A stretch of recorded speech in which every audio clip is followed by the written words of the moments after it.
Bring the lights down low, it's time to show. Lights, camera, you know what we mean. Behold the magic of the silver screen.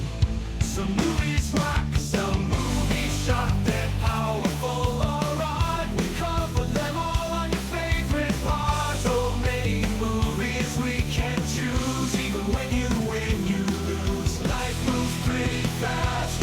Some will fizzle and some movies last. I understood there would be no math. It's the 30-something movie podcast. Be excellent to each other. Please add a word to your mother. They're from the best decades. Movie magic that never fades. Lightsabers clash, phasers set to stun. Action packed from dusk till dawn. We have deep thoughts and questions free. Come share our love of the movies we see. Life moves pretty fast. Some will fizzle and some movies last. I understood there would be no math. It's the 30-something movie podcast.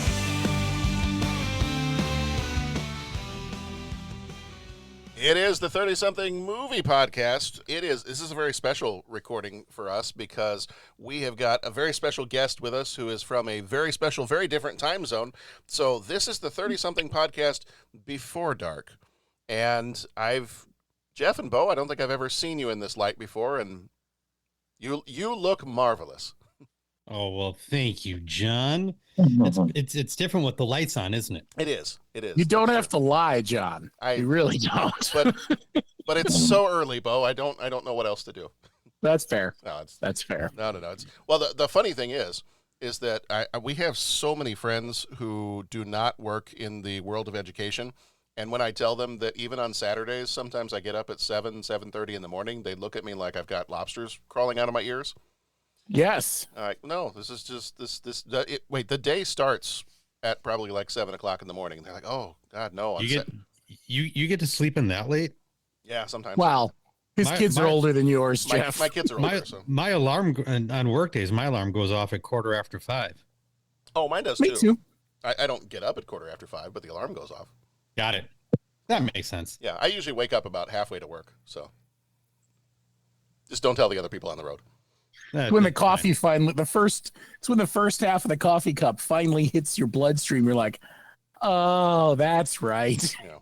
I've realized I have a certain spot on my commute when I take my first sip of coffee. Oh, wow. I only had this realized either this week or last.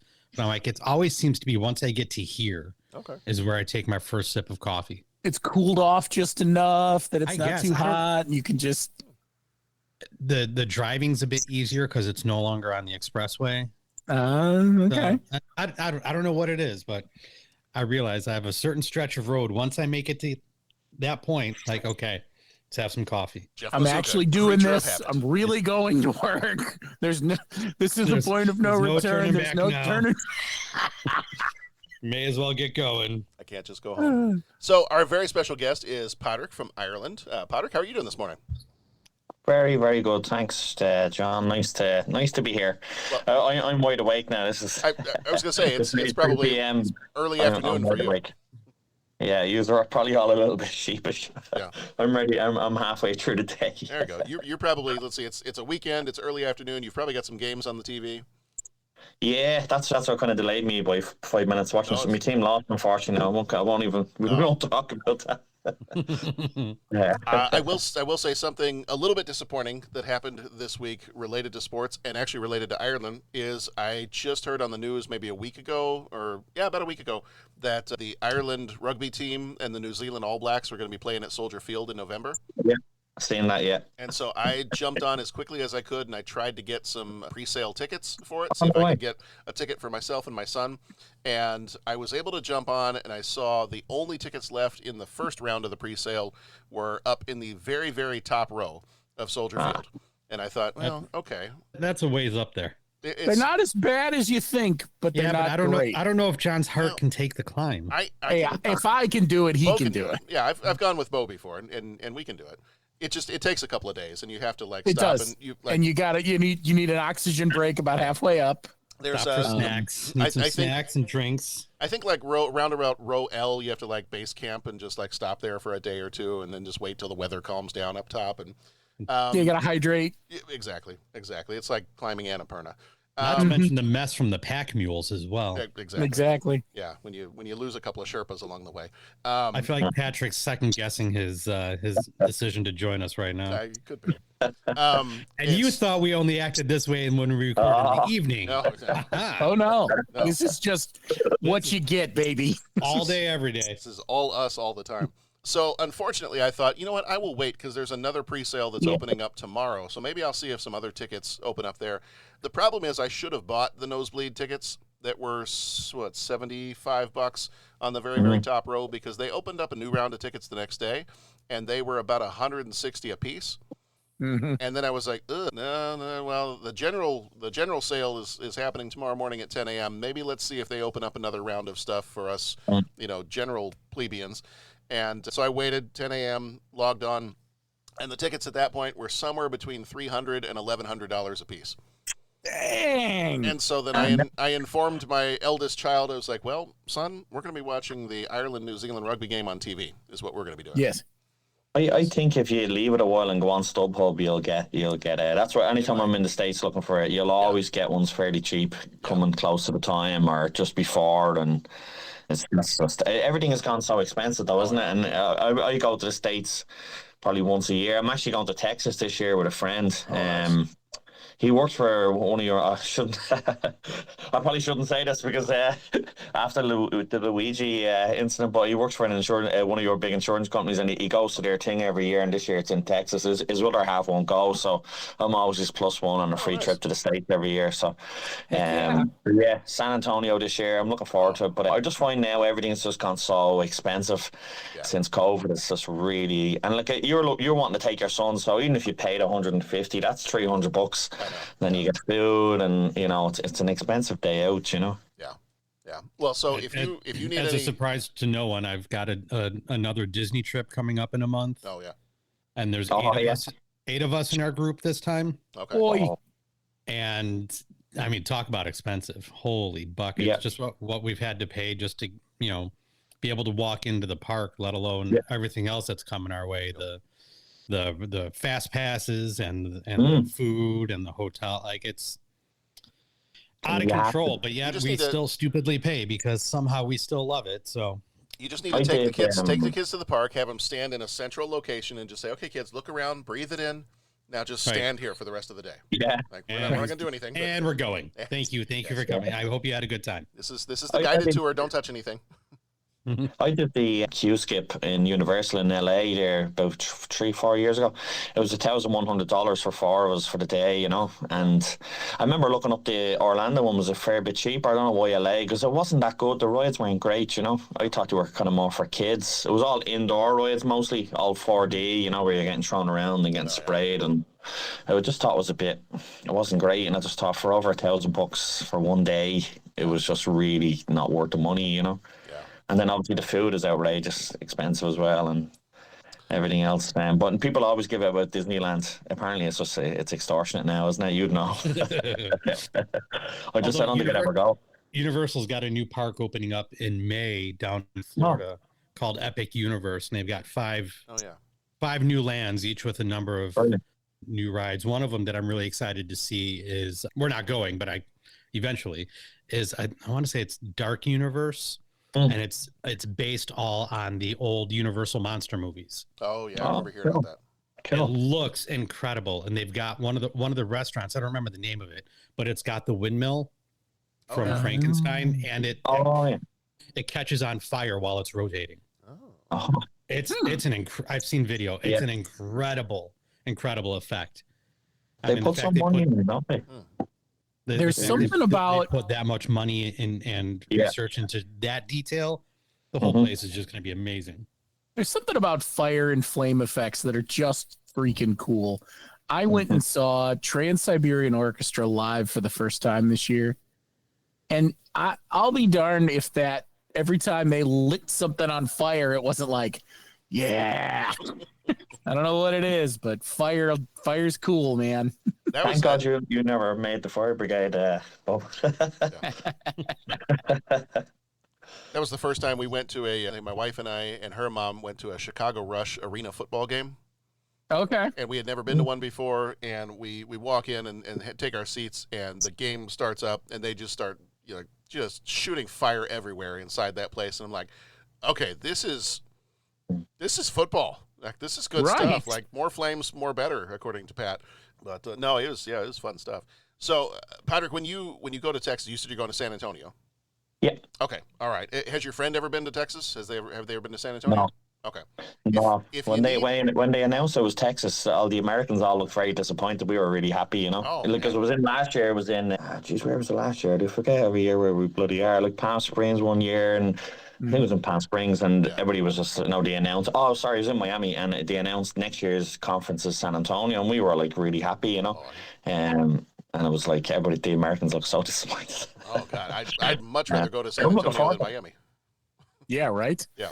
I take San Antonio over Miami most days. If you need any pointers beyond checking out the Alamo and any of that, like for food, for meals, you got to hit the Riverwalk. Has a lot of really good restaurants. There's the river that runs through San Antonio, and just along the entire river is restaurants. They have some little outdoor amphitheaters where they do some live music stuff. Yeah, it's a great atmosphere. I absolutely love that town. Wasn't that featured in Cloak and Dagger? Yes. Mm-hmm. Yeah, so you can see some movie filming locations there too. So there you go. Yeah. So yeah, San Antonio. There's a lot of great stuff, and then San Antonio too. Depending on how much time you've got, you're not that far of a drive from some other spots in Texas. Austin is not that far away from San Antonio. And Austin's. We're stopping in Philly as well. We always stop somewhere 2 days before. Yeah. And last year, I think we did Boston, and this year we're going to stop in Philly on the way and do the Rocky Steps, all the usual kind of. Yeah. I'm sure it won't be the only idiot there that day running up the steps for a Facebook video or, there you go. So. There you go. Well, as much as I could talk about San Antonio and the Mexican food along the Riverwalk, we are here to talk about a movie. And so our movie we're going to talk about, this is one of our 10th anniversary rewatches. We did this one, and actually one of the reasons why Patrick wanted to join us for this one was up until, maybe 24, 48 hours ago, you had never seen E.T. No, never. And for a fella who's literally like the stepdaughter couldn't believe I hadn't seen it because I'm always on about having them watch Breakfast Club and all these movies and they're starting to actually come around my way. They love Stand By Me, before they used to say, oh, this is old, I'm not watching it. They're starting to come around to my way of thinking. So the stepdaughter Nia was absolutely shocked that I hadn't seen E.T. of all movies. It was just one I just never got around to watching. I maybe just didn't appeal to me as much, and then. I got a notion one day I really want to watch, and I thought if I get to have a chance to do the podcast on it, it would be my kind of impetus to sit down one day in peace. I kind of thought I want to watch it on my own as well. Get some nice snacks in, put a big fire on because it's cold here this time of year. Probably same with you. And I really, really liked it. Yeah. It's kind of weird watching, the famous scene with the bike. And for the first time, it's like, it feels weird as a 45-year-old man watching this iconic scene for the first time. And all the other little bits that I'd seen from other things, watching it for the first time, saying this is really odd. I'm so old watching this for the first time, And I thought to myself before I watched it as well, to switch the brain off. Certain movies, you just have to turn the brain off and don't be an adult and just, enjoy it. And I enjoyed the experience of watching it. I absolutely, really, really enjoyed it. It was a small bit emotional thing. I should have watched this when I was a kid. This almost feels like 10-year-old Patrick should have been watching this. When I've seen them all, that was the one that slipped through the net, Yeah. Do you have any recollection of it having been released in theaters in Ireland? No. I would have been 2. I was born in December 79. And kind of looking up a few things before I watched it, I seen on IMDb it was rated, I think, 8.2.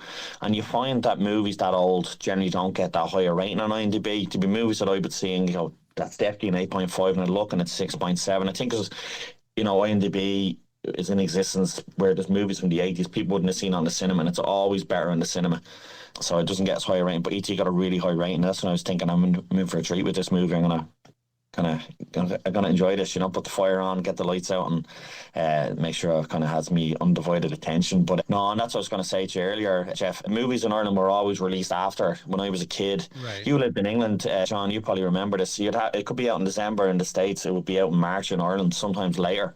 Same with VHS releases. We always got them months later, and I don't know why that is, but we would always see the promos for like Home Alone. I remember that was the movie as a kid I was mad to see, and we couldn't watch it. It was like they were teasing, and it looked amazing, Home Alone. I did love it as well when I finally got to see it. But you were like, oh, we're living on, we have to wait 4 months or something before we get to see it. But there's all the promos, and it's on our TV because we get US shows in Ireland, as John would know, in the UK as well. And no, I was far too young to see it, unfortunately. And But you've always had some sort of access to this movie. Then you just never got around to always. Yeah, definitely, yeah. What about was it the 20th anniversary re-release that they did where Spielberg went back and changed some things? They took out the guns. He Lucased them. Yeah. And there's a documentary on it as well, actually. Do you remember seeing that come through and you just never got around, or was that not released where you were? No, it would have been. And I seen actually again looking up stuff that there's a documentary on the 20th anniversary. I think it's the 20th anniversary. I'm meaning to watch it now after seeing the movie because I really, really enjoyed it, and seeing some of the stuff on YouTube, Little Elliot's audition tape when I don't know if you ever seen that audition tape. Oh, it's incredible. The little kid. Yeah, he's an unbelievable, and I seen that before I watched it, and then when I watched the movie, I was just really appreciated what a good actor he was. And it's funny, Drew Barrymore probably wouldn't have the range as him as a kid, but she became famous and jumped out, one of the few to make it out of child actor category to actually make it as an adult. And little Elliot could walk up and punch one of us in the street now and we wouldn't know who he is, and he was an amazing, that audition tape is just outstanding. And he would have been what, maybe 8 or 9 maybe, or yeah, probably around there. Yeah. So one of the things we were talking about, kind of movies getting released, and yes, living over in England, I remember I would hear about movies from my relatives, but we wouldn't get them in England until probably, I don't know, 5-6 months later. And I did read up on this one time, and some of it was related to getting some of the rights, the licensing rights for any music that might have shown up. You had to do it for the different countries. At the time, I think there was the concern that things weren't being released digitally, so you had maybe a little bit less control over things once it went overseas, and they were worried, American studios were worried that once something got overseas, it was going to be easier for them to get pirated, so they definitely wanted it to get to the American audience first. The other thing I remember reading was they said that in order to save money, they didn't want to have to print a bunch of new, reels of the film. They would just take what they had used in the American theaters and they'd ship it overseas, so they didn't have to do a bunch of extra printing of those. And so sometimes they'd be like, well, we're doing America first, and then once it's done its American theatrical run, then we'll ship that stuff over to the UK, and then maybe it'll go to, Asia, or maybe it'll go here. But I guess the trend now in the last, 10, 15 years-ish is actually to release stuff overseas first. And some of that, I think, is related still to the idea of piracy. I guess the idea is to release it first overseas to kind of build up anticipation for it coming to the U.S. theaters. And then I guess there's something related to the piracy. I don't know if I understand that whole thing, that it's actually better to release it overseas first and then release it in America, just maybe a few weeks or a month or so later. So it's definitely shifted. But I think back in the day, it was kind of an issue of, we don't want to spend extra money to make new prints. We'll just ship what we've got once it's done in America, which would have been tough for this movie, because one of the trivia things that I was going to get to in a little bit is, and I don't know if any other movie has beaten it since then, this movie had the longest theatrical run in the United States. I think it was almost a year. Almost a year, it said. Yeah. Which is unthinkable now. Like most movies are crazy. Most movies, you're in the theater for like 3 weeks at this point, and then it's already on Amazon Prime. Well, and then back then, he tried to follow the Disney model too. Like, he didn't release it on home video till 88, I feel like. Yes, because he was opposed to the idea. He thought that a movie like this, like these classic movies, should be something that is an event that you see with the family in the theater, and he was opposed to the idea of having it be seen on a TV screen. Like, he was like, no, that's not what I want. And then eventually, I guess the movie got pirated so much, and people were seeing like really crappy versions of it. He was like, okay, fine. I don't want people watching crappy versions of this movie. Let's put something out on home video. So yeah, it was almost 6 years later, I think. It's great that you had that attitude as well, Ted. He's seen it as almost like a masterpiece that wasn't to be watched on VHS at home. Even it was maybe an element of snobbery, I don't know, but I think that's brilliant as well that he had that attitude because things are so cheap now. They're on the cinema, and you're right. 3 weeks later, they're on Prime, and like literally, I could get every movie that's out in the cinema now on my TV if I want, and it's perfectly good. I just choose not to. I'd rather go if there's a movie I want to watch, I will go to the cinema and have the experience in the cinema. I just think it's sad. I think cinemas are they're dying off now as well. Mine has been quite quiet here, and it's just people have so much easy access. But it's nice though as well. Kids still want to, like if I say to the kids, just want to go to cinema, they're still delighted to go, even though they know the same movies on the Fire Stick. You can watch it now if you want, And I perfectly remember back in the day, the pirated movies. It'd be in the cinema. You'd see someone's head getting up, and they're going to get popcorn. It's a lot less primitive now. But I just think it's sad, isn't it? It's the complete opposite now. Everything is just so quick, easy, and people choose not to go to cinema because it's there for free. And I think people are losing out when they're not having that experience because I think movies are better. That's why I think some of the old classics don't get as good a rating on the IMDb because IMDb wasn't in existence when I had us run in the cinema. Because you would always give a movie a higher rating. It feels better when you're in the cinema and the big screen and the surround sound than watching on TV. So I mean, it's mad. He sacrificed a lot of money to hold that off and gone on VHS as well. You don't get that in the modern era. Right. Someone choosing not to make money from a blockbuster. It's kind of crazy. All right. Well, I'm going to run through some of our trivia stuff for this one, just some of the details, and then after I run through some of that, then Jeff, I'm going to ask you because this was your original pick when we did this about 6 years ago. So I'll run through the trivia stuff real quick, and then Jeff, you can tell us a little bit about why you picked this. So the right on. Release date for this one was June 11th, 1982, rated PG, with a runtime of just under 2 hours, 1 hour 55 minutes, directed by Steven Spielberg, who did a couple little maybe short films here and there. One about dinosaurs, one about some kind of a list that a guy was keeping, Jurassic Park, Schindler's List, those little things. Writer for this one was Melissa Matheson, who did The Black Stallion and Kundun. She was also, I believe, the girlfriend and future spouse of Harrison Ford at this time, which is how, a little bit of trivia there too, which is how he got pulled in as, was he the science teacher? You never see his face, but I believe so, yeah. Although, listening to it on this rewatch, it didn't sound as much like his voice as I thought that it had prior. Yeah. Okay. Maybe they remastered, I believe or something. I believe he played the science teacher in the film. That's what I had always understood. Yeah. Producers were Kathleen Kennedy and Steven Spielberg. Did Back to the Future, Sixth Sense, Jaws, Saving Private Ryan. Composer was this guy named John Williams, who did some stuff called Star Wars and Harry Potter. Cinematographer was Alan Davio, who did Empire of the Sun and Avalon. Editor was Carol Littleton, who did The Big Chill and Body Heat. Production companies Universal Pictures and Amblin Entertainment. The budget was $10.5 million, which is a lovely little investment for a movie that worldwide made $792.9 million. So, it's good. It did okay. It did okay. It's good that, Steven could probably at that point afford to, redo his kitchen or something. So that's a nice little return on his investment there. That's not even adjusting inflation, John, is it? No. That's no. Yeah. Wow. Yeah, exactly. And that's holding off VHS 6 years after your cinema release on top. Yeah. Wow. Henry Thomas played Elliot. He was in Legends of the Fall and The Haunting of Hill House. Dee Wallace was Mary, Elliot's mom. She was in Cujo and The Howling. Peter Coyote played Keys. He was in Bitter Moon and Aaron Brockovich. Robert McNaughton played Michael, the brother. He was in I Am the Cheese and Frankenstein versus the Creature from Blood Cove. Drew Barrymore was Gertie. She was in Never Been Kissed and Charlie's Angels. Casey Martell was Greg. He was in the Amityville Horror and Growing Pains TV show.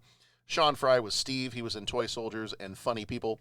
C. Thomas Howell was Tyler. He was in The Outsiders and Red Dawn. And Erica Eleniak was the pretty girl in school.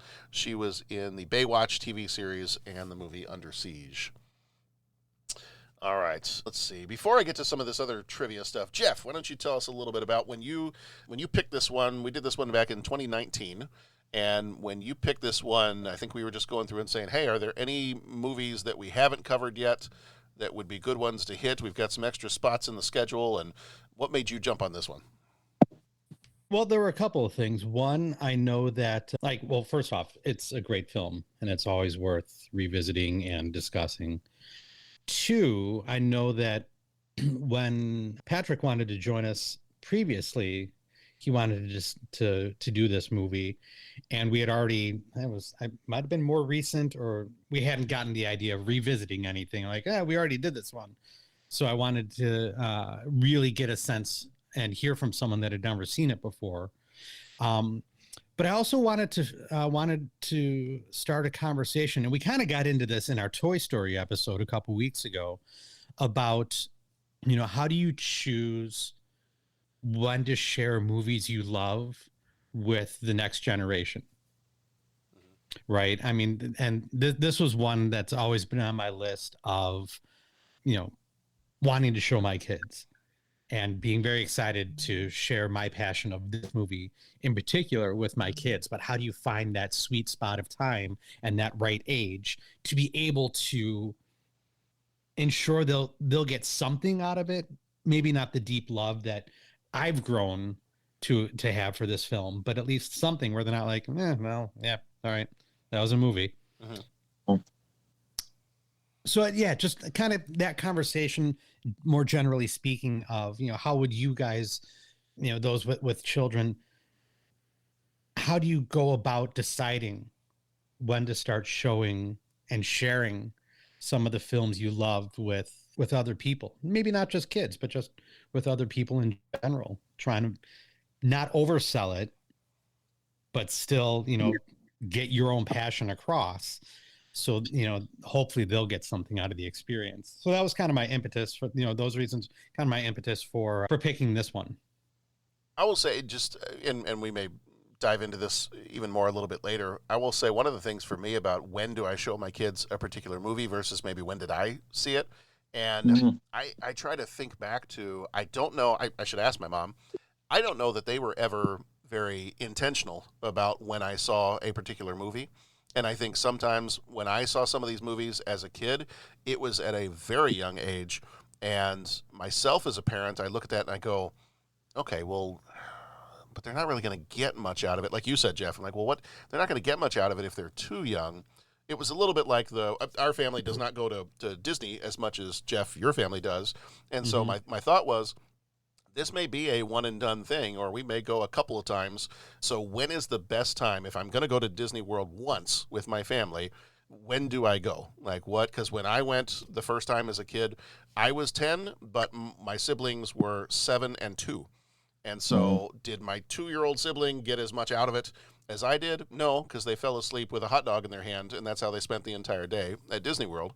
So, I mean, how does that work, especially when you've got, multiple kids and a range of ages?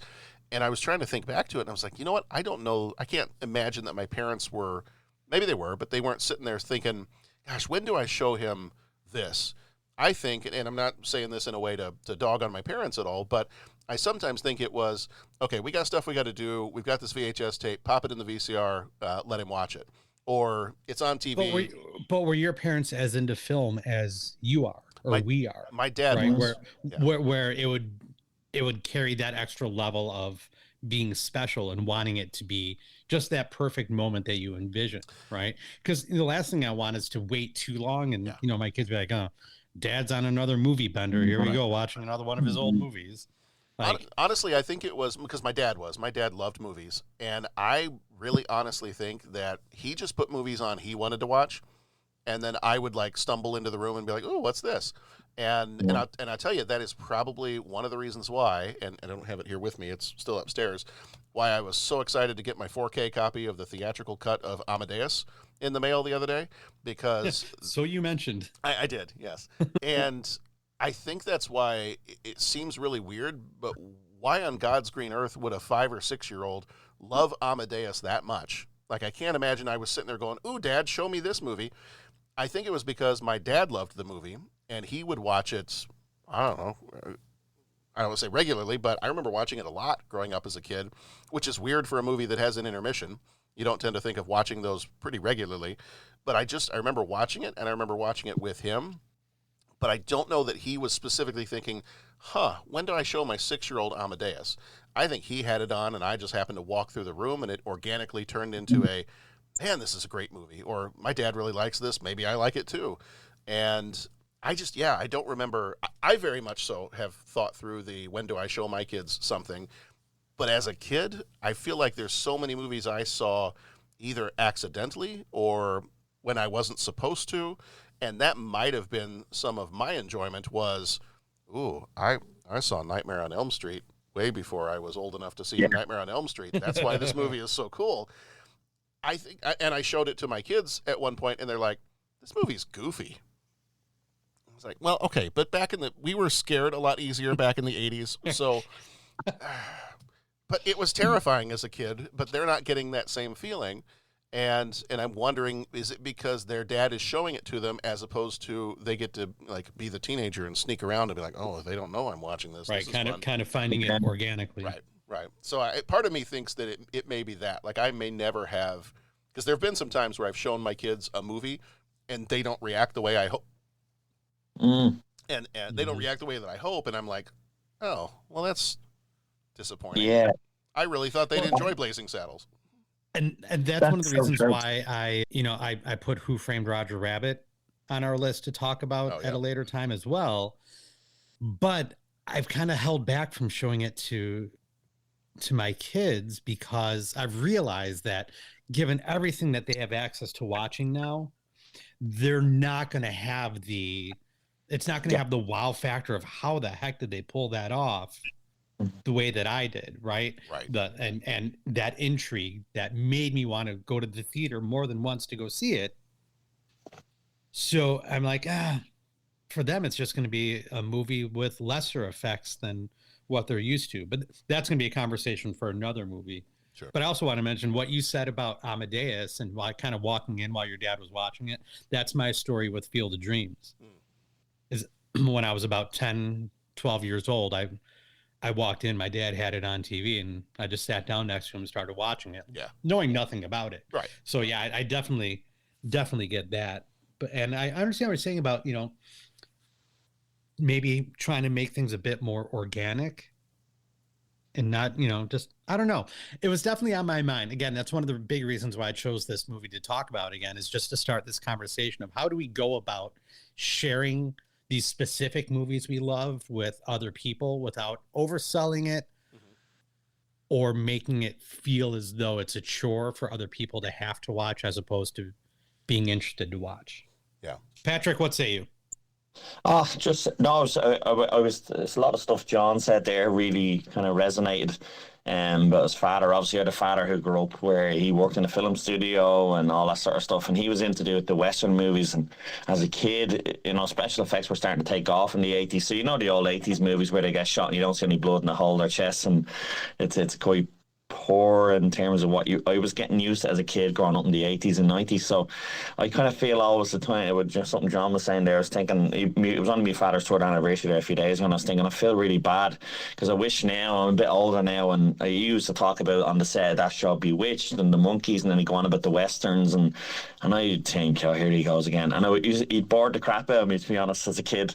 But now I'm like, geez, I wish he was still here to ask him X, Y, and Z, especially as I've gone to Paramount and did Warner Brothers and Universal, and I think I'm probably like that person now a little bit with the kids, that they think he's gone off now about Mannequin and Flight of Navigator, and I brought them to watch Gremlins in the cinema. The cinema up here shows the old classics at Christmas, and the parts where the Gremlins are in the bar and there's your man's cheating and poker and he shoots him, and the flasher scene, I'm killing myself laughing. I'm thinking the kids are going to love this, and there's not one bit of laughter or even a smile, and I'm thinking this is gas, and they're like yeah, and I'm like, oh, I really thought they would have found this so funny, when you find that 12, 14 and 17, 16, yeah, the teenagers. Did you follow up with them and kind of ask them like what they thought of the movie, or why didn't they find parts of it entertaining, or that kind of slapstick humor they just didn't find it funny? Now, don't get me wrong, I've watched Flight of Navigator. Little Emmett would have been 9 or 10 at the time. He thought was brilliant. His favourite movie of all time now is Stand By Me. He loves it, Neve loves Breakfast Club. There's some do get through, and there's others where I'm like, isn't that great? And they're like, yeah, no, not really. I didn't really like that. Mannequin, I think, is a great movie. I thought Neve was going to love that, and she didn't. It's very hard to know, isn't it? John, you're probably the same. It's hard to know what ones will hit and what ones will miss. There's ones you really think they're going to love this, and sometimes it's probably us over hyping it. So I've learned now not to not to do that because it's generally a disappointment then, that if you just say nothing like Stand By Me, I think Emma watched that by himself. I didn't even put it into his head. All of a sudden he was watching and he loved it and came to tell me because he knew it was from 1985, so he came to tell me, oh, Patrick, I watched Stand By Me, I loved it, and he knew I'd be happy, So yeah, it's hard to know with kids nowadays what's going to hit, what's going to miss, and sometimes I'm probably like my father, boring kids about movies. And I used to think, I look back now going, Jesus, yeah, I'm like him now. I would have hated that as a kid, thinking I'm going to be like him when I'm older, But no, I think we're different, aren't we, about movies than most people, though. That's the thing, isn't it? We are. I do find that even talking to people in work, I'm a little bit different to how I think I find a lot of connection with my childhood to movies. Everyone's different. Some people have different things that connect with their childhood. I think a big part of mine is movies, I always thought I'd love to work in a cinema. I remember John saying he worked in a cinema. As a kid, that was my dream job, Yeah, it was like recently. My daughter and I think I've had a pretty good track record for the last, I don't know, maybe 3 or 4 weeks of watching movies with her. Because in the last little bit, there have been some times where like my wife has gone for something one night of the week, and my son is working or he's got baseball camp or whatever, and so it's the two of us are the only ones that are home, and we both love movies. And so there was one that and this whole idea of introducing something organically, I had mentioned to her, I said, well, we've got these movies, these teenage movies that are coming up this next month on the podcast. And so I'm going to be watching Mallrats, Clueless, Empire Records, Angus, like all these different movies. And so it was one of the nights we were going to watch a movie together. And I said, I want to introduce you to this movie that I watched when I was about your age. It's called Empire Records. And so she sat and she watched it with me. But I wonder if part of it is if my 40-something-year-old dad, when I first saw Empire Records, had been like, hey, I want to show you Empire Records, I probably would have been like, all right, well, that's weird. I just found it. I found it because either a friend told me about it, and then I watched it, and and then there was Liv Tyler, so I was hooked. But so I'm showing this movie to her, and her response to it is, this movie's kind of frantic and weird. I was like, well, but okay. If you had grown up in the 90s, you would realize that some of this is very similar to. She's like, yeah, but I didn't grow up in the 90s. I know, I get it, but like it was a different time, child. so that was one of the ones that I kind of looked at and I was like, that should have been something that maybe I just organically somehow introduced to her, or I just, sometimes I'll give her a list and I'll say, here are some movies that I think are kind of cool. Watch them whenever you feel like it. Or if you want me to pick up a DVD copy, she's got a DVD player up in her room. I said, if you want me to pick up a DVD copy from the library for you sometime, just let me know if you want to see any of these. If you want to watch them with me, I'll watch them with you. That seems to go well with things like horror movies. We watched last night, we actually watched the, what was the one that came out last year? Late Night with the Devil. We watched that one last night. She liked that one. And she had been asking me the other day, because I had mentioned in passing something about Event Horizon, and she's like, when can I watch that? And I'm like, we're probably maybe 2 more years away until you can. She's 14, so like, yeah, maybe when you're 16 we can watch it. Yeah, that one takes some. Yeah, she's maybe when you're 30. She was intrigued because I kept repeating the Latin phrase that they say in that movie, "Save yourself from hell," the "liberate tutte," that whole thing. And Latin is her favorite class in school, so she's like, "Ooh, a movie with Latin? Can we watch it?" And no. Can I just say that I love that she's taking Latin, but I have no idea how she's ever going to apply that to anything. Yeah. Unless she becomes a doctor. Maybe. Yeah. Yeah, I have no clue. Yeah. Bo, do you have any similar ideas about sharing movies, with friends, or things you're like, oh, I love this movie. I want, let's watch this movie together, and like your friends being like, that was a movie. How do you strategically share with Donna? Yeah, that's what I was just gonna say. My wife is definitely a challenge when it comes to movies. Our sensibilities never are. Call your wife a challenge. That's fair. That was a bad move. Yeah, it was.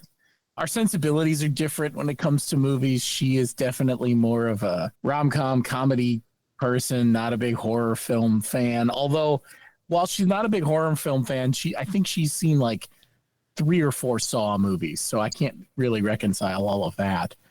She's actually not as much of a movie person in general. Like, she's more comfortable with TV shows and documentaries and true crime and stuff. So yeah, I have to be gentle when I'm sharing, and I have to, sometimes I'll be honest, like I'll tell her what I'm going to watch for the podcast coming up, and most of the time she'll no, or sometimes she'll say, yeah, I might watch that, but then when it comes down to it, I'm like, okay, I've only got 2 days to do this. No, I'm not in the mood. Like she's got to be in the mood to sit down for a movie. Mm-hmm. So, yeah, it's been weird over the years, like finding things she hasn't seen. Because talk about movies you haven't seen, like that same sense of, I don't think anxiety is the right word for it, but just that same sense of hope that like this, I'm really excited to share this particular thing, and I really, really hope that you feel the same thing that I feel about it, so we can share this passion about it.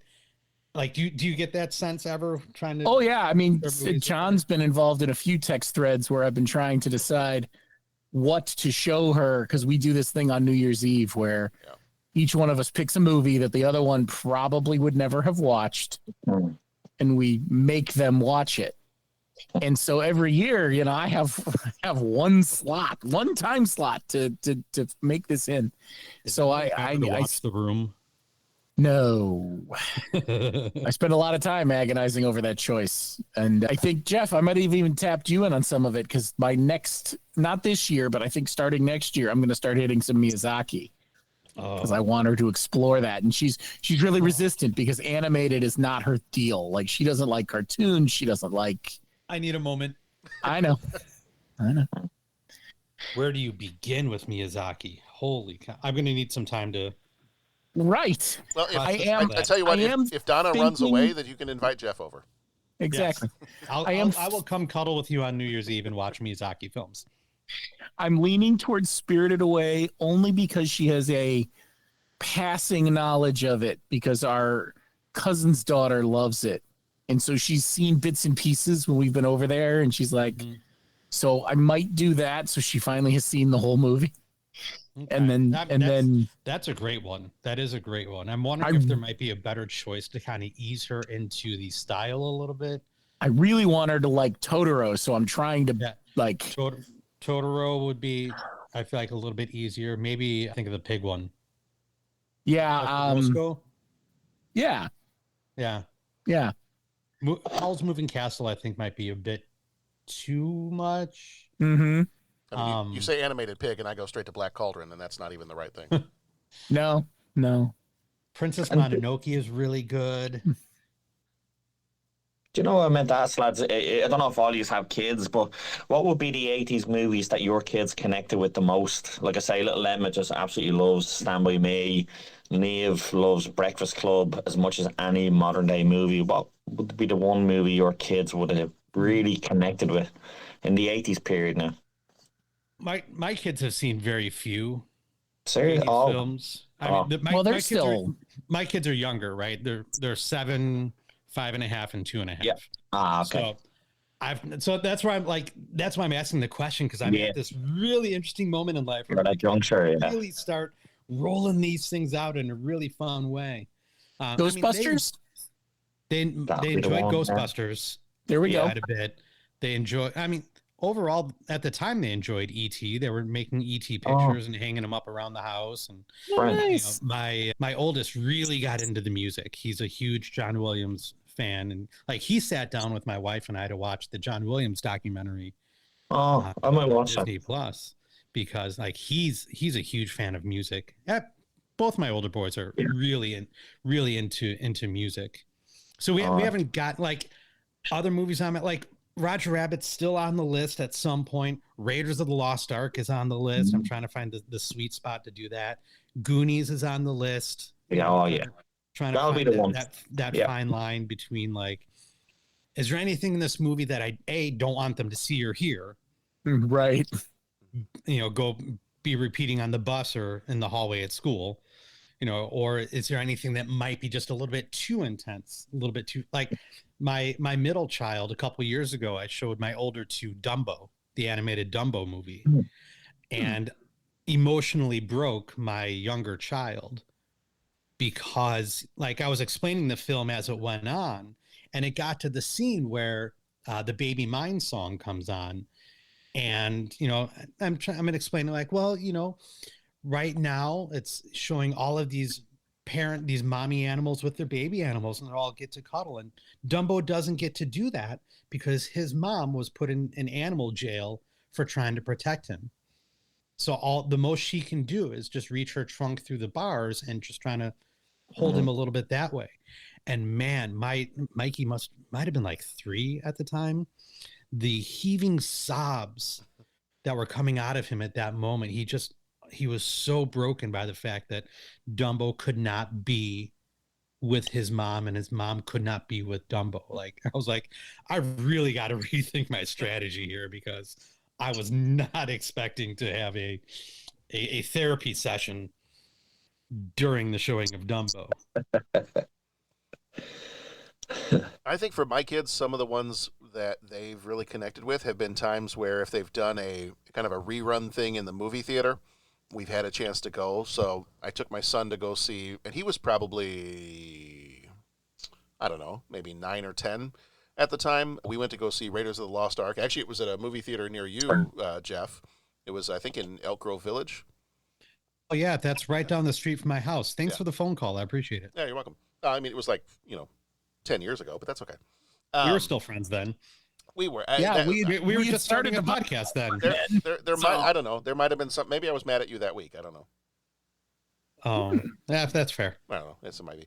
But yeah, we went to that, and he loved that because we got to see the movie, and then there was also, after the movie, there was a guy that had a bunch of like movie props from the movie, and he was talking about the movie, and I don't recall if he was, I want to say he might have been like a journalist or just like a film historian type person, and so he did that after the movie, and John got a chance to ask some questions, so there was this whole interactive piece to it.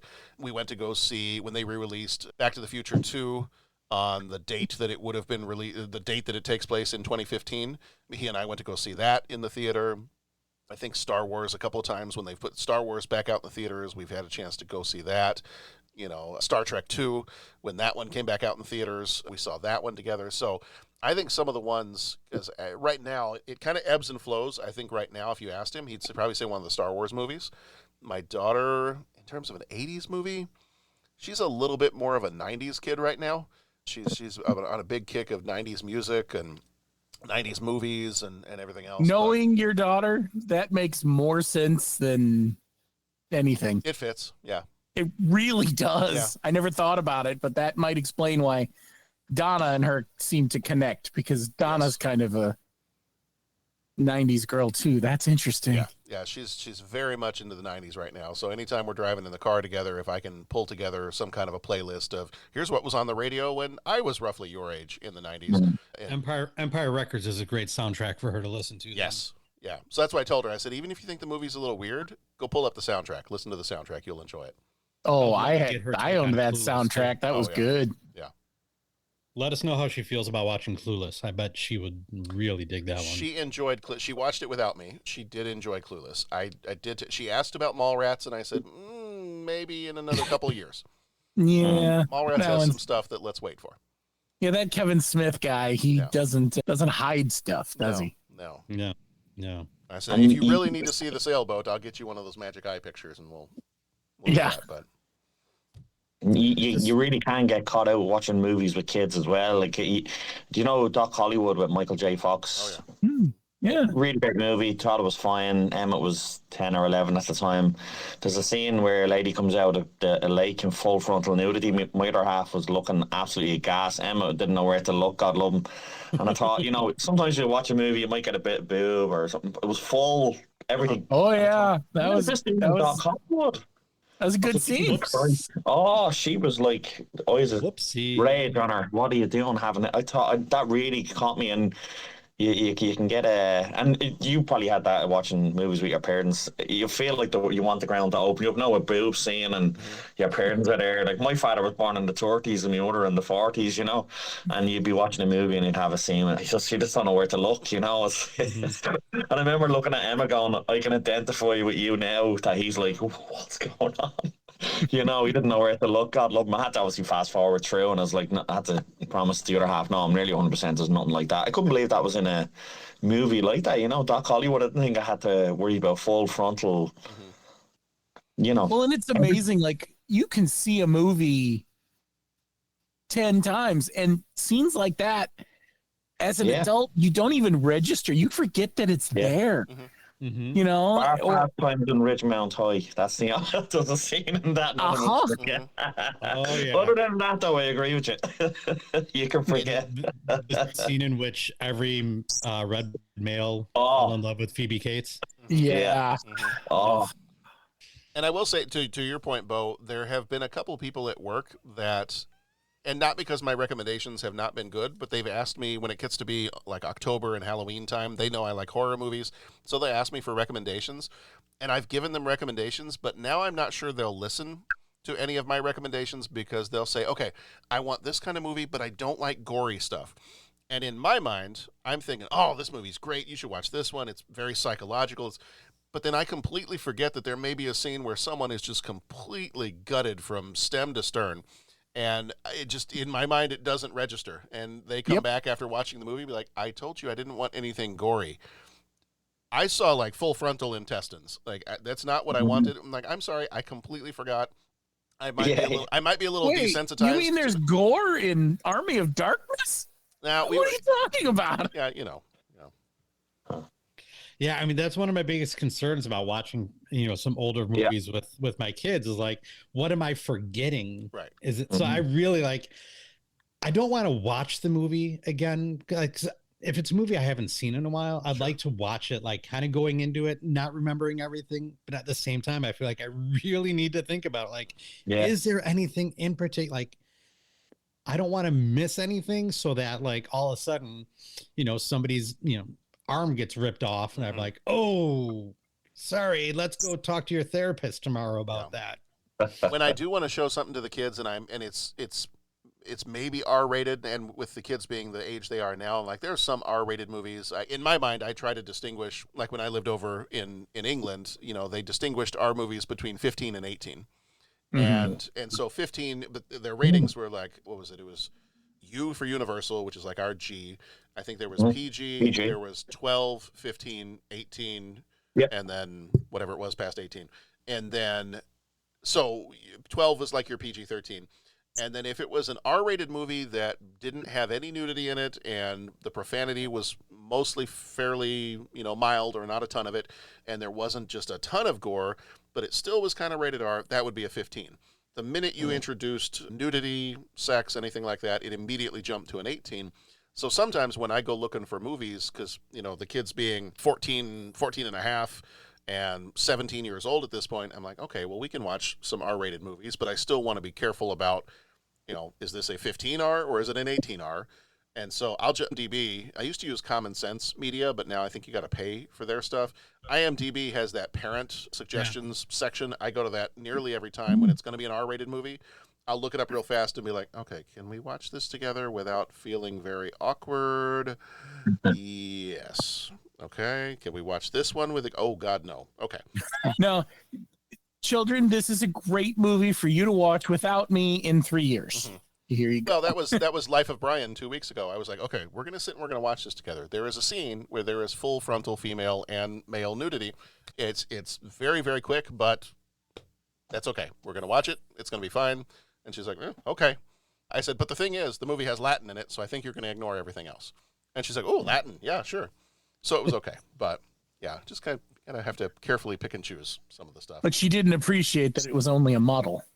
No, she didn't. No. No. Holy Grail was not, she was not a fan of Holy Grail, which we need to revisit at some point. But yeah, because that's an error correction that needs to well, see, what I think I need to do to fix the Holy Grail problem is show her Meaning of Life and say, okay, see this? Now let's go back to Holy Grail and see if you appreciate it more. Because I don't think she'd like Meaning of Life. No. Especially not the dinner scene. No. All right. Well, let's. But now I want to go watch it. So. I know we kind of do. Padraig, you're locked in. You've got your snacks. You're putting on ET. Oh yeah.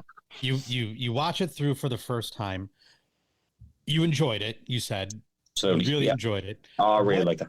What stood out to you about this movie? Like, what do you think makes it something that made it so popular at the time and still somewhat, popping up on people's top 5, top 10 list?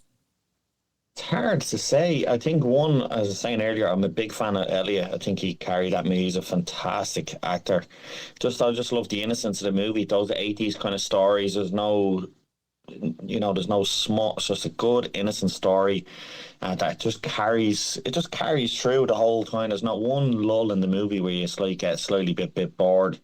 It just kind of runs at a nice pace to a crescendo, and you're not too sure, what's going to happen. Especially when he passes away, I'm thinking this can't be the end, And then I won't ruin it. Well, obviously, I'm sure everyone's heard it, but it's hard to say. I think it was a quintessential 80s movies for me. That's what I was thinking after. I was like, this is why I love 80s movies.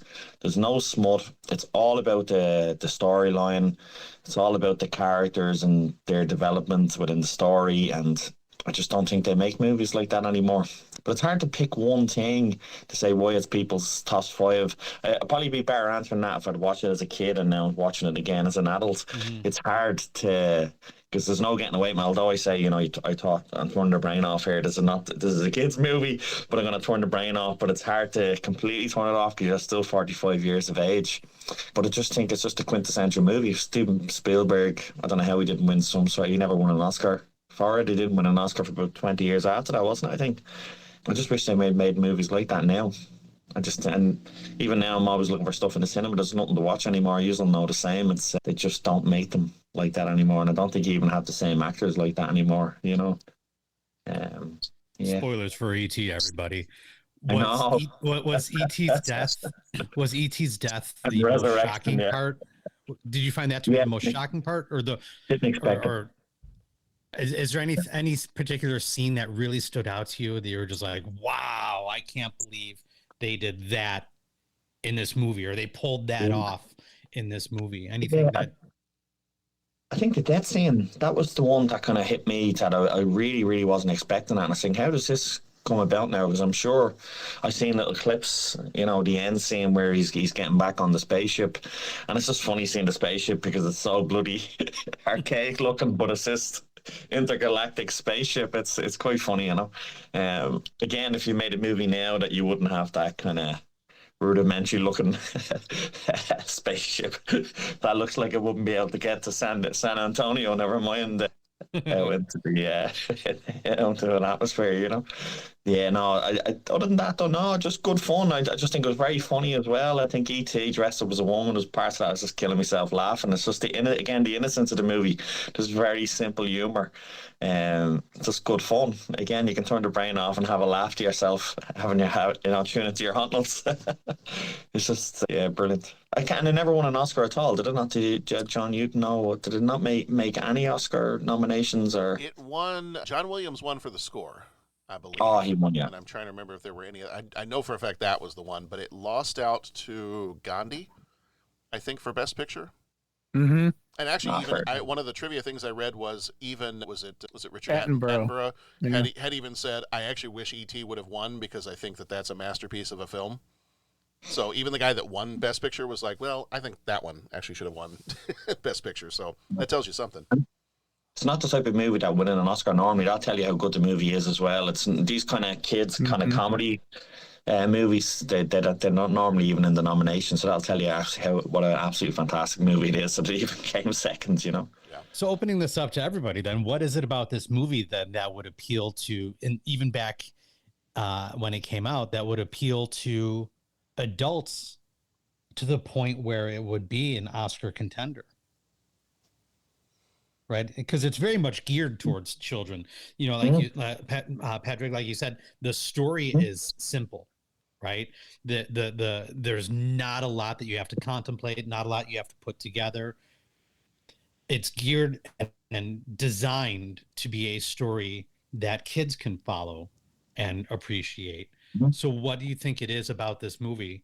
Anybody, what is it about this movie then at the time that people are like, no, this is a Best Picture contender? I think part of it is there's really, when I think to, and again, I was, a very young child in the early 80s when this came out. Part of it I feel like is in terms of the way life might have been in the 80s versus when, if an adult was watching this in 82, maybe they were born in the 50s, 40s, 50s, 60s, something like that. I feel like, I don't know, life today feels very different than it was 30, 40 years ago. Like, kids are all on their cell phones. Everything's internet, everything's social media, all this other stuff. Do kids go out and ride their bikes? Sure, but I don't think as much as they did when we were kids, because we just didn't have the same saturation of media and other stuff to take our attention away from it. I almost feel like the whole idea of hanging out with your friends, maybe, hiding a secret or something from your parents, riding your bikes, that kind of stuff, probably wasn't too different from the 50s to the 80s. And so I feel like an adult watching this could look back and say, yeah, maybe some things are a little different. Maybe the houses in the neighborhood look a little different, or, this looks a little different. Maybe the bikes look a little different. But for the most part, this is kind of what it was when I was a kid too. Like, I had my dog. I played with my toys. I had a brother and sister that were driving me nuts. And maybe not talked about as much, but maybe I had parents who were no longer together. Maybe I had parents that were fighting, and so I can kind of see, the single mom in this and what she's going through too. I feel like some of that's not so different maybe between the 50s and the 80s. And so I think an adult watching this could look at that and say, and still feel nostalgic the way we feel. I don't know that my kids would necessarily look back on this movie, watch this movie now, and feel nostalgia for it. They might look at it and say, okay, that's a fun movie, and it's got good music, and, E.T.'s cool or cute or ugly or whatever. But I wonder if, because they don't have that same experience that maybe the last two-ish generations would have had before watching this, maybe it won't connect with them as much. But I think that's why, for me as an adult, I can watch this movie any number of times, and not only will I think back to when I saw it as a kid, but I can also look at it and say some of this, at least for maybe a stretch of time in the 20th century, could have been nostalgic for anybody, no matter what age you were. It was still similar things that you're dealing with. And not that people don't deal with those things today, like not that you don't deal with single parents today and things like that. I just feel like more of the movie might have connected with people who grew up in the time period between, let's say, the 40s and the 90s. But for me, all the scenes you talked about, E.T.'s death, like, that still gets me today.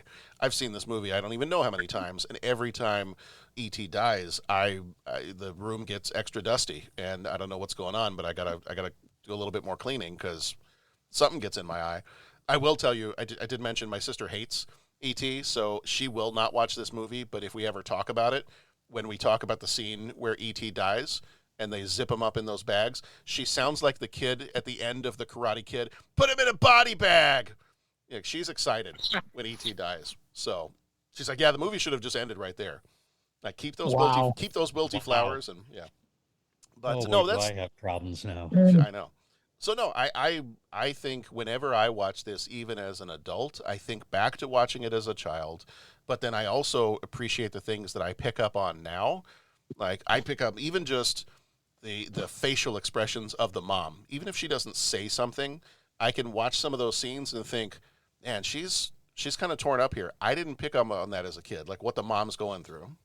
I noticed during this rewatch in particular, and I don't know why I never picked up on it before, but there were like specific camera cuts to the mom, like reaction shots to them, specifically because Spielberg wanted us to notice how mom was responding to things.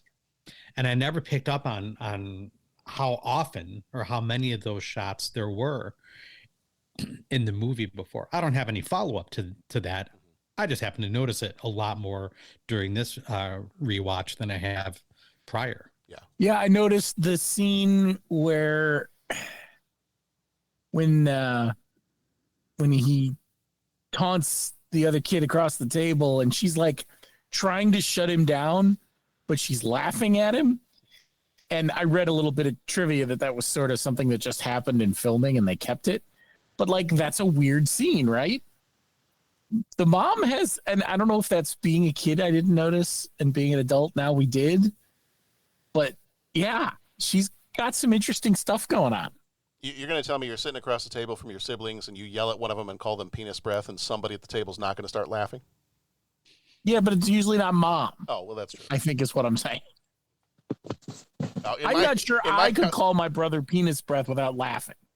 Oh, in my house, it would totally be Dad that would be laughing if either of the kids called each other something. And then like Mom that, would give him the dirty look, like, "Don't encourage him." because mentally I'm still 14. Right.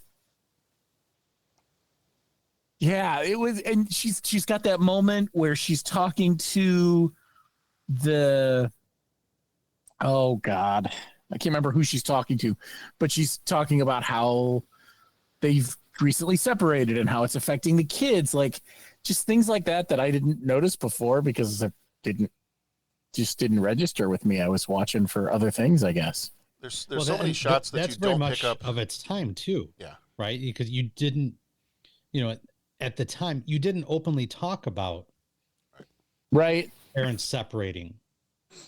Right, that was very much this is a closed family issue. We don't talk about it with other people. We don't talk about it outside of this house. And I think it's when the cop is asking her questions. That's it. It was the cop. Yeah, it was before the government guys show up, right? Yeah, the day after Halloween. Is there any reason why he would have wanted to run away? So, well, my husband and I have recently separated. And then Gertie says he's in Mexico. That's right. But yeah, like it just wasn't talked about.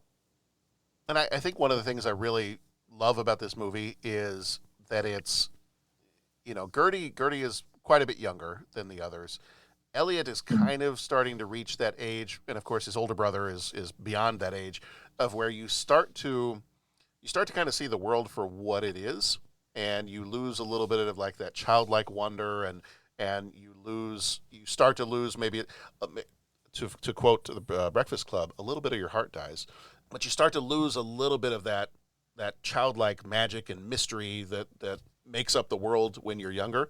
And I think one of the things that everybody can connect with in this movie, no matter how old you are, is the whole idea of having a spaceman become your best friend. A spaceman with magical powers becomes your best friend, and he befriends Elliot, and he befriends Michael, the older brother, and Gertie. He befriends everybody.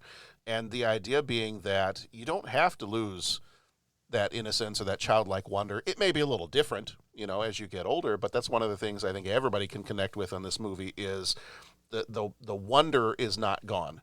You may just need to find a way to reconnect with it. And Elliot's at about that age, and especially knowing that his father has left the family and is possibly in Mexico, he may be growing up faster than he normally would at that age. And so I think part of this story that probably resonates with me is, there are times where because of what bogs you down with life and work and all the stuff that sometimes gets in the way of joy and wonder and magic and all those things, I think this movie does just a masterful job of showing how that can be brought back. Granted, I don't think a spaceman is going to, fall into my house and befriend me, but it's an example of, I can find the wonder in everyday things. And I think sometimes that's what E.T. shows them is, the wonder of just playing or being present or look at these flowers or whatever. I could be mistaken, but didn't Spielberg do this movie as sort of a way to heal from his own childhood and his parents having split, and just try to work through some of that on his own and process coming from a home that was divided. Yeah. That's what I recall. I think I heard that somewhere or read that somewhere that well that's what I recall. And then have you guys ever seen the movie The Fabelmans? Not yet. No. Okay, that's a good one too. I think that one would be a good companion movie to watch after watching E.T. because I think that one's very autobiographical. All the names are different, but I think that one at least feels autobiographical for Steven Spielberg. So I'd almost say if you haven't seen that one, definitely go watch that one. Having watched E.T. recently, because yes, I think that's part of his. E.T. was definitely part of him working through that, and The Fabelmans, I think he's hitting a lot of that even more head on than he did with E.T. Bo, I talked over you, Bo. What were you going to say? Oh, no, I was just going to say that I was reading some of the trivia. It's not just E.T. that has those themes of Spielberg's movies. Like, there's more. So he definitely pulls on that as he's building his worlds that he's sharing with us. If you guys have never seen it, I think it's still on HBO Max.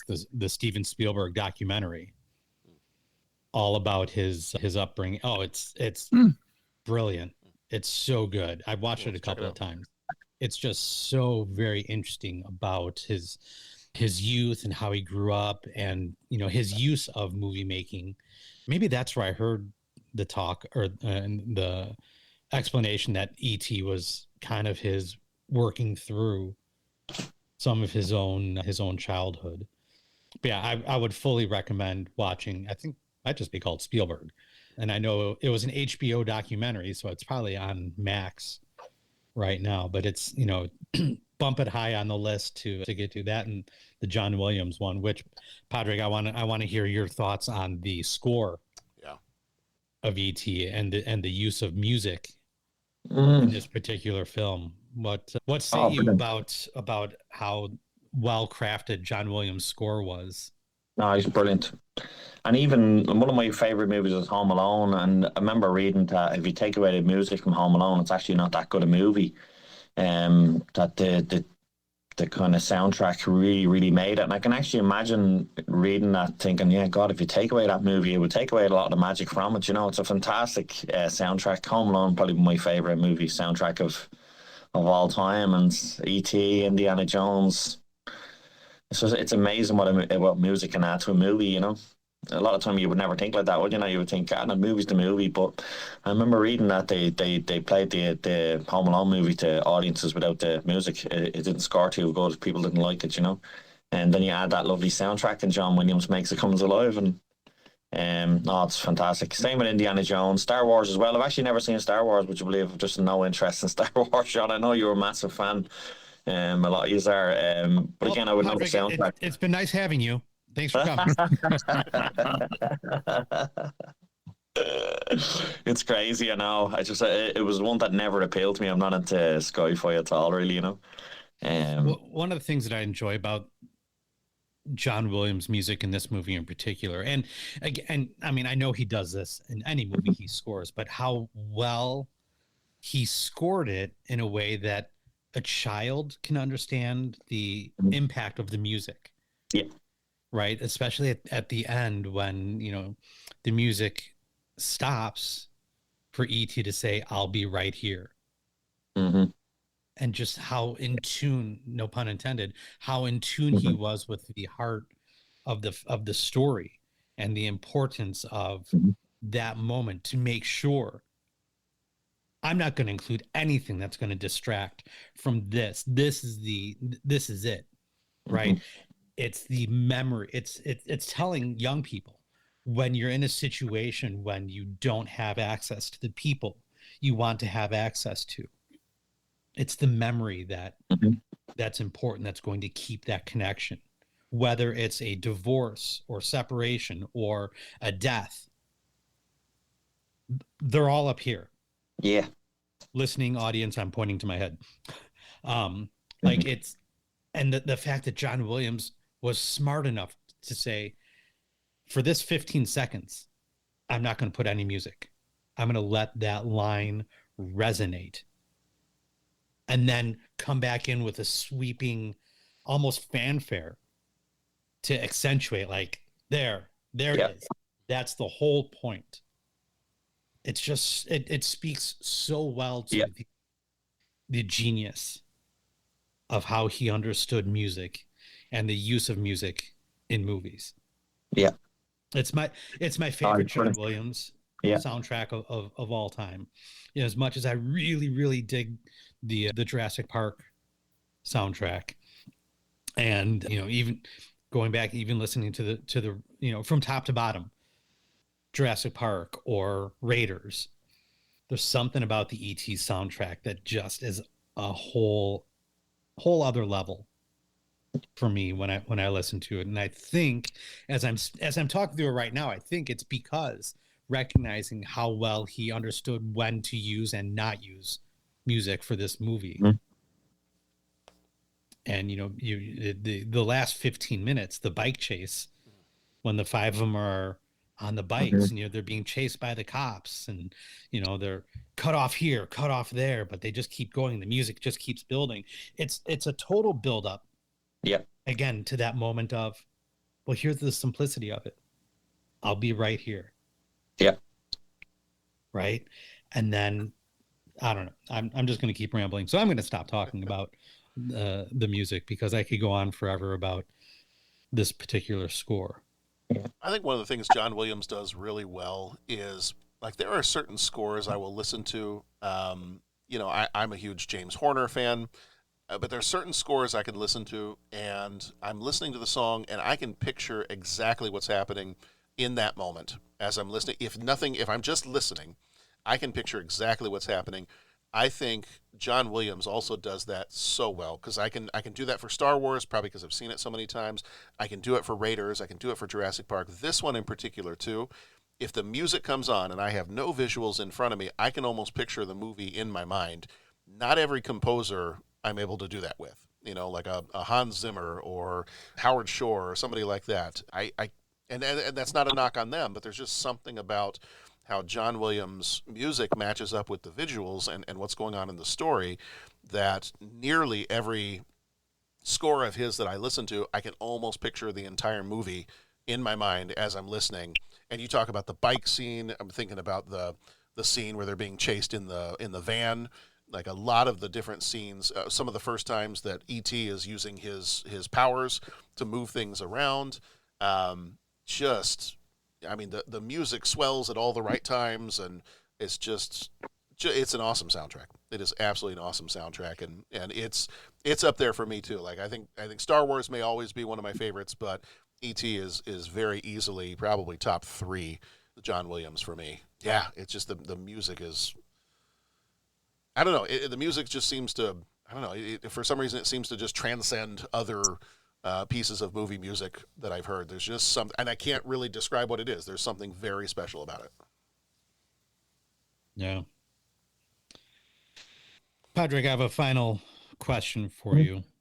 Mm-hmm. Any regrets having waited this long to watch E.T.? Yeah. Oh, definitely, yeah. I was saying earlier, you can turn your brain off and just try and get into, try not to take anything serious with it, because it is a kid's movie. And I really loved it. I genuinely really enjoyed it. But I do have a great, because it's always different watching it as a kid, There's been episodes where I've looked forward to you're an episode on here thinking, no, these are going to really like this movie. And it turns out you didn't, because you were watching it for the first time as an adult. I put it down to, One was, it's actually funny enough, Stephen King's It. I remember that episode, finding that in the back catalogue thing and all, because I always loved that as a kid. It was really scary, obviously, but I think most of you are watching it for the first time, and it didn't kind of put that down to none of you seen that at the same age as me. It didn't connect the same way, so definitely a regret, because I think I would have enjoyed it even more, and I probably would have enjoyed it again, watching it again as an adult. There's a lot of films that you can easily watch again as an adult, millions of them. And still really enjoy them, but you don't quite maybe enjoy them as much as when you watch them as a kid.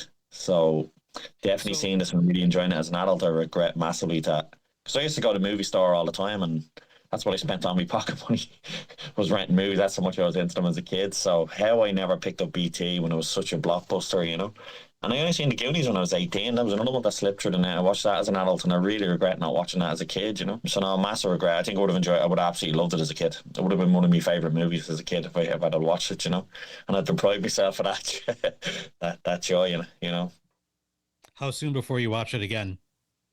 Oh, definitely. I think Rory, one of the 14-year-old, hasn't seen it yet. The other two did watch it together. And so I put up on Snapchat that I was watching it, and Neve was like, how have you not seen this movie? So yeah, probably soon, I'd say. I'm going to watch it with Rory. Yeah, I think I'm gonna persuade him. I think he'd enjoy it. That I love it. I love it. Yeah, I'm lucky. There's a cinema in Dublin. Sharing your thoughts. Oh no, please no. I think we're all the same. We're cut from the same cloth, that we all have that sentimentality about movies as kids. Mine was different. We like, I remember actually one of the things watching E.T. I seen the big house. So as a kid, I thought everybody in America was rich. You watch these movies and the homes are huge. It's true, we are. And yeah, And his closet is as big as nearly my kitchen as a kid. It's like this. I'd absolutely kill for his closet. You know, the size of that, you know, where all his clothes are. The mother's like walking right in. I'm like, and how big are the closets in the States? You know, like, so it's just funny when I was We have a watching it lot of there. crap to hide. We need bigger closets. It's just Yeah. how- Well, as soon as we're done here, I'm going to go dive into my Scrooge McDuck money vault. So Yeah. you know, We all have houses like the McAllisters in Home Alone. right. Yeah. Yeah. I remember my father, because he used to go to a place called Wingham, Pennsylvania to work every summer, you know, and he'd say, now the houses aren't really like that all the time in the States, but you think, oh, obviously it's in the movies, you know. It was only then when I got to the States, and just great big houses and stuff and whatever, but you realise not, you know, that like the McAllisters and everybody in the States isn't going to Paris for Christmas, you know. So yeah, no, it's funny actually. I did think that looking at the big house and the big massive long drive with the car, you know, it was kind of like Jesus as a kid. I mean, this way I thought Americans were all rich, you know. So Well, I'm glad you enjoyed this film as much as you did. Oh, You know, yeah. that you know you were able to be here brilliant. to share Yeah. your insights, seeing it for the first time, and you know, in your mid 40s, and just still being able Yeah. to somehow Yeah. connect to it, right? And still Yeah. finding it to be an incredibly special piece of cinema, Oh, despite absolutely. the fact that it's you know you haven't seen it before. So thank you so Yeah. much for sharing. And you do see, yeah. All right. I think we got some time for 3 questions. So let me pop in our 3 questions real fast, and we'll see. Fight over some things maybe a little bit. Who knows? He asks each traveler 5 questions. 3 questions. 3 questions. It's impossible to answer. Impossible because you don't know the answer. Nobody could answer that question.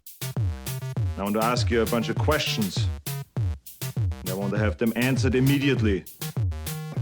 What you just said is one of the most insanely idiotic things I have ever heard. At no point in your rambling, incoherent response were you even close to anything that could be considered a rational thought. Everyone in this room is now dumber for having listened to it. I award you no points, and may God have mercy on your soul. All right. Have I told you that sometimes I play that clip from Billy Madison in class? As you should.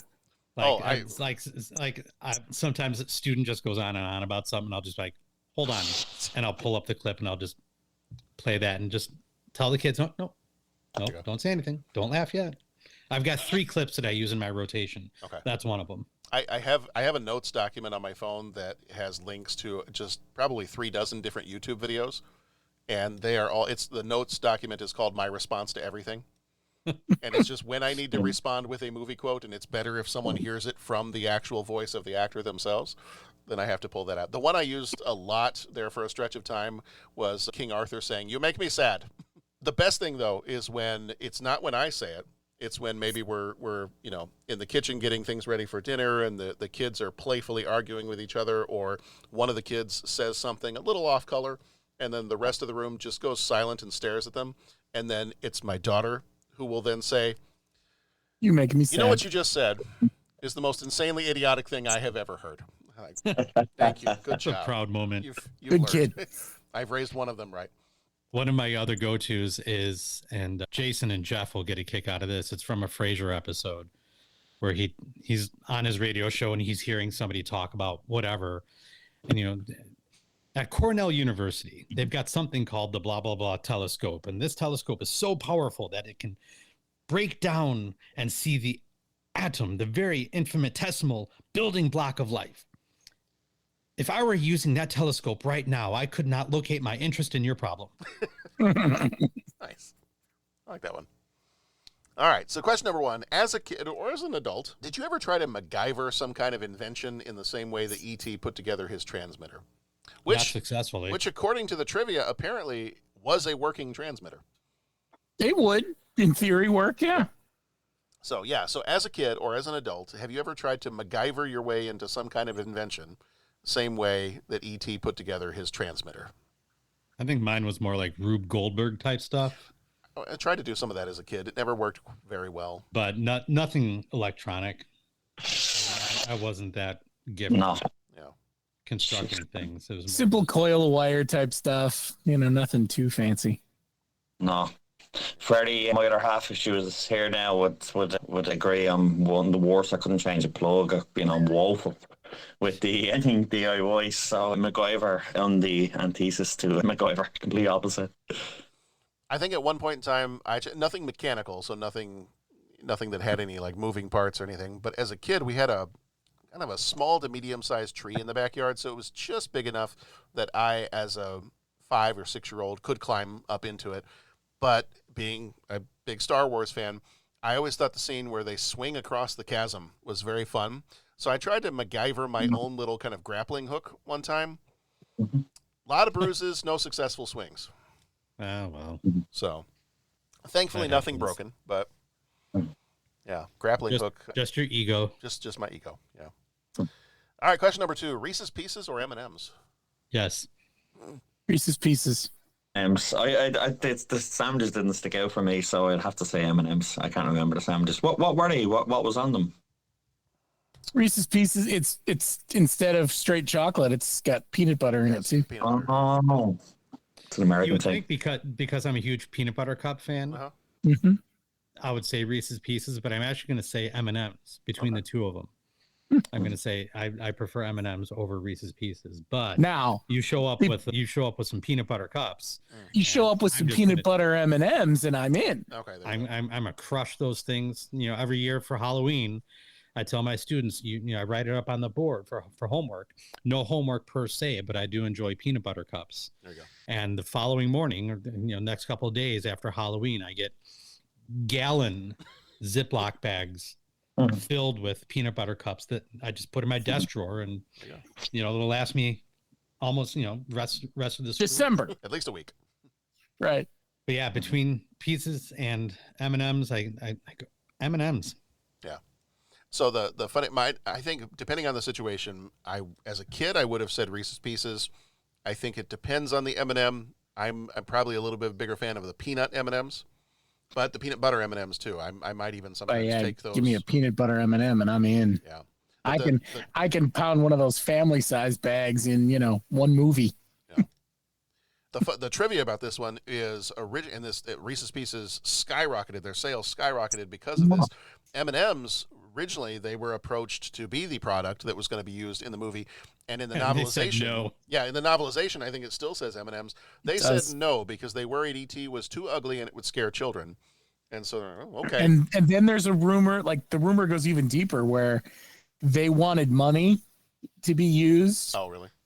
And now this particular case study is used still to this day in some business classes as an example of a marketing oopsie. Yeah. Yeah. All right. And question number 3: What is your favorite bedtime story that was read to you as a kid? Peter Pan is the story that gets read in this movie. But what was yours? What was your favorite bedtime story as a kid? That's a tough one because I don't really remember, but the story goes Remember that I had memorized Horton Hears a Who Really? to the point where I could do it without the book, tell you the whole story. And so if one of my parents tried to skip a page, I was like, no. So I'm going to go with that because obviously I liked it enough where I committed the thing to rote memory at some point. I have to laugh because I'm a completionist. No. Both with books and movies, where my wife will tend to fast forward through parts that she finds to be boring or skip pages if she doesn't think they really add to the story. So when like when we watch Wizard of Oz with the kids, like let's fast forward up. Wait, hold on. We're fast forwarding to the Wizard of Oz now? I don't know about this. She fast forwards through some of the the opening credits and stuff. I'm like, no, you have to appreciate the music and the opening credits and like it's boring. So when we get to reading books to the kids at bedtime, I read every word, every page. And I get that from my dad because my dad will start, when he would read and when he reads to the boys, title, author, and then you start the story. So I read every word, every page to the point where, like you, expo, my kids would know what the story is supposed to be, so that when Katie would go back and start, it would be her turn to do a bedtime, and she's trying to read. She'd come downstairs. She'd be like, "So I was corrected about the Cat in the Hat because they now know that this needs to happen before the next thing needs to happen." I'd be like, "The words are on the page for a reason. That's the way the man wrote the story.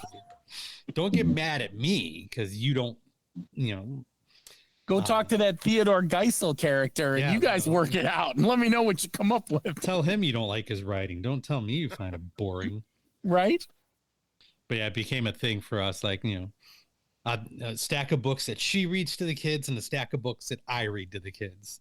I was corrected. That's good. I really don't have much of a memory of being read to. No. As a kid. Did you read about that? And not to say it didn't happen.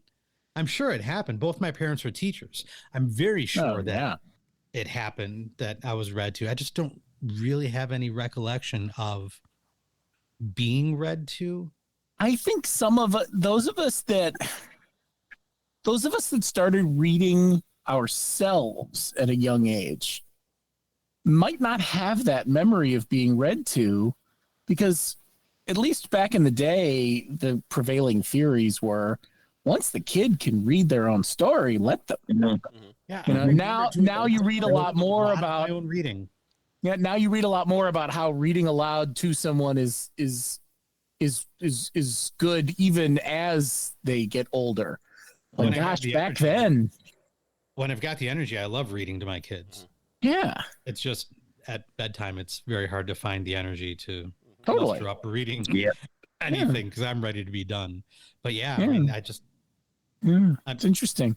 Looking forward to introducing a little bit more complex story. Like, John, I know you said you've done Harry Potter at bedtime before. I'm looking forward to the opportunity to start reading some of those books, which again, it's like picking and choosing your moment with movies, picking and choosing your moment with books. When is it too soon to start introducing, some fun pieces of literature? Well, and Harry Potter's so interesting because the first couple of books you can get away with almost at a younger age, but then they definitely get they take darker. Kind of ramp stuff up a little bit, Yeah. So, Jeff, one I was going to recommend because we actually, was it last night that did we watch both last night? Right, last couple of nights we'd been watching some different movies, and we watched that new animated movie, The Wild Robot. Oh, yeah. And that was my favorite, when Nora was little, that was my favorite book to read with her at bedtime because she was, at a young age, she was such a strong reader that our struggle was she can read a lot of stuff on her own, but she's also reached a point where the vocabulary she can read, the books that are going to be at her reading level are dealing with subject matter we don't want her to be reading about right now because she's too young for it.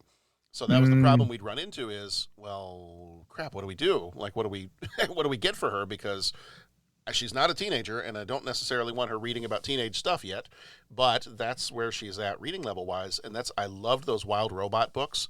There's 3 books in the series. I think the author's name is Peter Brown, and what I loved about him is the vocabulary is at a level where it's at a high, kind of sophisticated level, but not so much that a child can't understand. The only thing I will say, especially after you mentioned Mikey and the scene in Dumbo, is as an author, he does not shy away. I mean, he does it in a way that's okay for kids, but he doesn't shy away from saying this character's parents died or this. So, I mean, there's some stuff that could be heavy for some kids, but the writing in these books is just awesome. We read the first 2 books, and then she kind of aged out by the time the 3rd book came around. And we watched the movie a couple nights ago, and while I enjoyed the movie, the charm and the almost like the quietness of the books, the movie was a little more frantic and animated than the books were. I really feel like it's one of the reasons that we had the kids watch Mr. Rogers when they were little, because it was quiet, it was calm, it wasn't the same kind of frantic cartoon stuff, and that's kind of how I felt about those Wild Robot books. So you may want to look at those because that might be something, but just be aware, like, there are some times where, one of the animals' characters finds out that their family has passed away, and the author doesn't shy away from talking about it. So that may be something to just look at first before you read anything. But those were some of the ones we read with the kids. I'd read Star Wars books with John when he was little. If I had to pick one that I remember I was read to, my parents, a lot of my family, some of our friends actually thought I could read books when I was about 2 or 3 years old, because my parents, I had them read to me so much the Star Wars pop-up book, Han Solo's Rescue, and they had read it to me so much, I had memorized the entire thing. I knew exactly what was said on each page. So to test me, they would even like randomly turn to a page and they'd say, okay, tell me what this page says. And I, word for word, would get the whole thing right. So they were convinced. They were convinced. Would you? I think I had that. Did you have that book? Yeah. I think I still have it. Like a lot of the pop-up pieces are torn out now, but I think I still have a copy of it. But that was, I would say that's probably my favorite. I memorized that one so well that they could even try to quiz me and see if they could stump me on it and be like, okay, fine, what does it say on this page? Word for word, I would just start going right into whatever was said on that page. So between that and, I don't know, there might have been Grover's, there's a monster at the end of this book or something like that. Those were some of the favorites. I did see you can get a copy of Han Solo's Revenge. Han Solo's Rescue. Revenge is a different story. Han Solo's Rescue you can get on eBay for like $14 if you need a new copy of it. We've gotten into reading biographies because Brad Meltzer has a whole series of biographies for young people called, it's like the I Am books. Oh, yeah. And it's part of the Ordinary People Change the World series. So we've read I Am Jim Henson, I Am Walt Disney, I Am Superman, I Am Leonardo da Vinci, and I Am Lucille Ball. Oh, nice. And it's been really fun sharing that. We read I Love Lucille Ball. He's like, Dad, I really want to watch an episode of I Love Lucy. Okay, one of my favorite shows of all time. Right. Twist my arm. You can stay up late and watch I Love Lucy with me. Right on. Yeah. Okay, so I have to ask, do you remember what episode you watched? Oh, it's called Job Switching, in which the men stay at home and take care of the house, and Lucy and Ethel go out and try to find work, where they end up working at Kramer's Candy Kitchen. Huh? And they are very unsuccessful at working because one disaster after another, with Lucy in the chocolate dipping. I love that Or episode. the candy dipping into chocolate, and gets in a fight with the other employee. And then Lucy and Ethel are on the conveyor having to wrap chocolates. And I've shown him a couple episodes before, but it was fun after reading the book. He was like, let's watch another episode. I'm like, okay. That's awesome. Let's do it. Very cool. All right. Well, that's going to do it for this one. Potter, thank you so much for joining us. Like, it was so much fun to have you on and to be able to talk about, because I think, as we've already said, I think to have you be able to talk about getting to see this for the first time, like I think we regularly talk about, man, what would it be like to be able to see this movie again for the first time? And for you to be able to have that experience, it's just so awesome. There's a lot of movies you say, I wish I was watching this for the first time. And after watching a classic for the first time as a middle-aged man, I think, no, I would rather see them as a kid and be watching them again as an adult. I think you appreciate them more. So, no, brilliant. Maybe next year could be Star Wars. If you haven't done an episode on that, I'll get watching Star Wars. Oh, believe me, I'll make room. Yeah, I was going to say, John will make room for that. Yeah, I know. Right there. Record an episode or not, we'd still do that anyway. Right. Yeah. Right. Yeah. We hear your feedback on Star Wars. Yeah. No, brilliant. Yeah. Thanks for having me as well. If I'm able to make it to Ireland this summer, maybe I'll bring my copy of Star Wars with me and we can watch it. 100%. Oh, there you go. I was going to say, if you were talking to coming over, definitely, obviously, I'm from Dublin. If you're in Dublin, brilliant. Genuinely, I'll say it on the episode, I have a house in the north. I have 2 spare bedrooms. I had to move back to Dublin for a bit because of my job, and then I came back and I said to her, I actually would rather get me, see, I work from home. And it's hard with the kids. And the way things had changed when I was away for about 9 months, I got my own place. And I was still with her and the kids, and I'll be going over to her now as soon as I finish this. But I have a house. And the house I rent that I have to work from, I have a jacuzzi because it used to be an Airbnb. Oh, nice. You're welcome to the house, people come up. As long as you need a car where I am, it's very rural. So if you were doing an Irish thing at Dublin, I'll come down to Dublin and meet you. If you're in the north in any way, I would go mad if you got a hotel. Nice. You might miss it there. I'll email some pictures of the jacuzzi out the back. Yeah, There's a little actually flying school here. So when you're in the jacuzzi, you can watch the planes. There's only little 2-man planes. Right. It's a flying school, but you can sit in the jacuzzi and watch the planes taking off. There's a runway out the back. You'd be more than welcome to have my place, you know. Oh, nice. Thank you. Yeah, I'm excited for my wife. Let me know your plans. Yeah, I'm excited for my wife. If we're able to make it, I'm excited for my wife because she's been to the UK once. So she's been to London, she's been to Edinburgh, but she's never been to Ireland before. So I think that's the plan might be to kind of headquarter ourselves in Dublin if we're able to, and to do what we can either by train or walking or whatever. But I'm really looking forward to it. Hope it happens. Oh no! If you can get up the north as well, honestly, I think, and I say this to someone from Dublin, I think actually the best of Ireland is actually out west. Yeah. I wish Pat was here because he mentioned a place I love called Doolin before, a little place in County Clare out on the west coast. You would drive through and not even think of it. It's the best little village in the world, and I was so happy on an episode I was on. Pat said I would love to retire in Doolin. I was like, geez, me and my other half love that place, you know. Yeah. I say this to someone from Dublin, the best of Ireland is actually outside Dublin. Yeah. When you go to the villages and you get the traditional music and all that kind of thing, and I can say that because I'm from Dublin. The best of it is outside of it, you know. Yeah. So no, let me know your plans. I'll send you your mark. There's a place here for you if you want to come up to this end of the country, you know. Oh, awesome. All right, well, our next episodes for this next month we've got is Teenager Month. So our Patreon episode is Real Genius from 1985. Our Patreon short is Angus from 1995. And then our regular episodes in the regular feed we're going to start it off with Mallrats. Then we've got Clueless. Our next 10th anniversary rewatch is Back to the Future from 85. And then Dangerous Minds, and we will finish it off by looking at Empire Records. So we got some good stuff coming up this month. And I was kind of excited. I was so excited about the movies for this month. I think I watched all of them several weeks ago. So I might have to go back and revisit them again. Mr. Overachiever. A little bit of I mean, between all of these, Clueless I had not seen. I thought I had not seen the whole movie. And I think I have seen the whole movie once, but then watching it again, I was like, oh, cool. I saw more of this than I thought I did. Mallrats, probably one of my favorite movies growing up, and then Empire Records was one of my favorites too. So Dangerous Minds, I still have, other than watching it recently, I don't think I had watched that one all the way through. I had seen maybe bits and pieces of it, so it was fun to finally get to see that one again, rather than just playing the Coolio song every time I have a 90s playlist going. Or the Weird Al. Or the Weird Al version, right. Right. Yeah.